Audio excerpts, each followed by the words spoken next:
देखिए, हमें समझना पहले ये है कि जो इकोनॉमिक डिजाइन है, चाहे वो अमेरिका में है, चाहे यूरोप में है, चाहे वो भारत में जिसका पालन हो रहा है, वो डिजाइन ही यही कहता है कि एग्रीकल्चर को खत्म करना है। हमें ये समझना बहुत जरूरी है।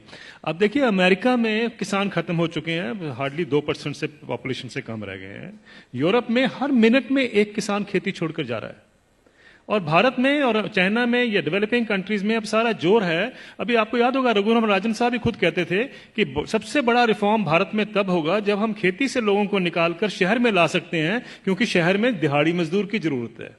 ये हमें समझना है, ये इकोनॉमिक पॉलिसी का डिजाइन है। अगर आप नेशनल स्किल पॉलिसी का डॉक्यूमेंट देखें तो उसमें लिखा हुआ है कि 57% से हमें, पहले तो उन्होंने 18% कहा था, 18% पे हम गांव की जो एग्रीकल्चर की जो पॉपुलेशन है उस पर ले आएंगे।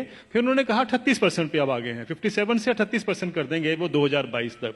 यानी ये सोची समझी रणनीति का एक हिस्सा है कि किसानों को खेती से बेदखल करना है, शहरों में लेके आना है। ये हमें जानना बहुत जरूरी है। जब हम ये जान जाते हैं तो उसके लिए जो पूरा इकोनॉमिक ढांचा बनाया जाता है। अब जैसे बताया आपने पहले कि देखिए क्राइसिस है, इतने सालों से किसान को इनकम नहीं मिल रही है। जब हम दूसरे सेक्शन को देखते हैं, मैं इसका एक उदाहरण देता हूं सिंपल सा। 1970 में गेहूं का दाम 76 रुपए प्रति क्विंटल था, जो 2015 यानी 45 साल के बाद बढ़कर 1450 रुपए प्रति क्विंटल हो गया 2015 में। उसी दौरान मैंने बाकी सेक्शन ऑफ द सोसाइटी का हाल देखा, उनका क्या हुआ इनकम का।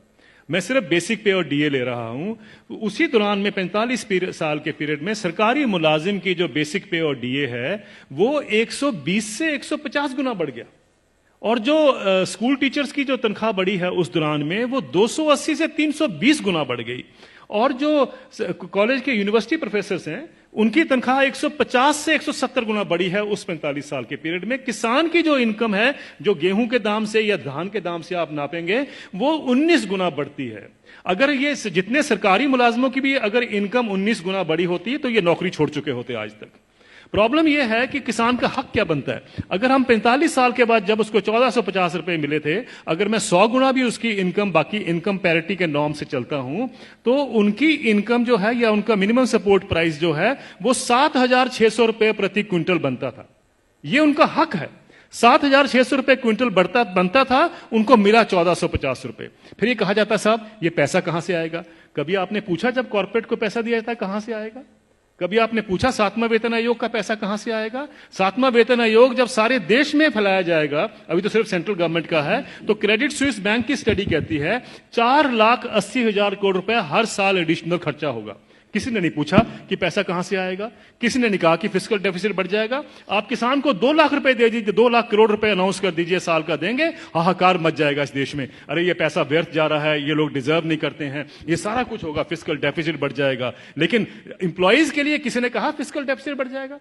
ये सारी इकोनॉमिक नीतियां हमें जानने की जरूरत है। ये किस तरीके से डिजाइन बनाया गया है कि किसान को हम गरीब का गरीब ही रखें, और ये पॉलिसी कितने दशकों से चलती आ रही है, सब सरकारें इसमें सम्मिलित हैं।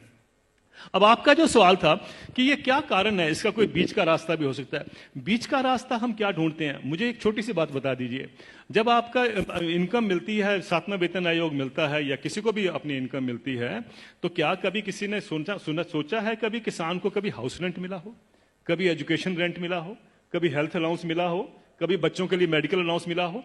किसानों को क्यों, ये क्या किसान नहीं क्या इस सोसाइटी में रहते हैं? सुप्रीम कोर्ट के जो ऑफिसर्स हैं उनको 21,000 रुपए कपड़ा धोने के लिए मिलता है हर साल का। डिफेंस वालों को 20,000 मिलता है हर साल का कपड़ा धोने के लिए, कपड़े धोने के लिए। और वो लड़ाई कर रहे हैं आजकल, डिफेंस वाले कह रहे हैं कि साहब सुप्रीम कोर्ट वालों को ज्यादा क्यों मिलता है, हम तो बॉर्डर पे रहते हैं। मेरा यह सवाल है, क्या किसान के पास कपड़े नहीं होते धोने को? कभी आपने सुना है कि किसान के कपड़े के लिए 20,000 रुपए भी कभी उसमें ऐड किया गया हो? मिनिमम सपोर्ट प्राइस में क्या करते हैं हम, जो उसकी लागत लगती है और फैमिली लेबर जो लगती है उसको जोड़ लेते हैं, बस यही। और अभी तो एम्प्लॉइज के लिए 108 अलाउंसेस भी होते हैं। अभी तो तनख्वाह और डीए के बाद 108 अलाउंस मिलते हैं। जिस भी सज्जन को 108 अलाउंस मिलते हैं उसको तनख्वाह की क्या जरूरत है, मुझे ये बता दीजिए। लेकिन अगर मिलते हैं तो मैं ये नहीं कहता कि नहीं मिलने चाहिए, लेकिन क्या किसान ने क्या गलत किया है कि उसको नहीं मिलते हैं?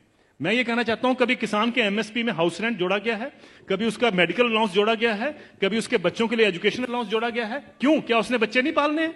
हम ये क्यों मान के चलते हैं कि किसान तो हमारे देश के ऊपर बोझ है, इसके ऊपर हम दान कर रहे हैं? आप दान नहीं कर रहे हैं, आप उसको एक्सप्लॉइट कर रहे हैं, आप किसान को निचोड़ रहे हैं और उसी के साथ आपकी अर्थव्यवस्था चलती है।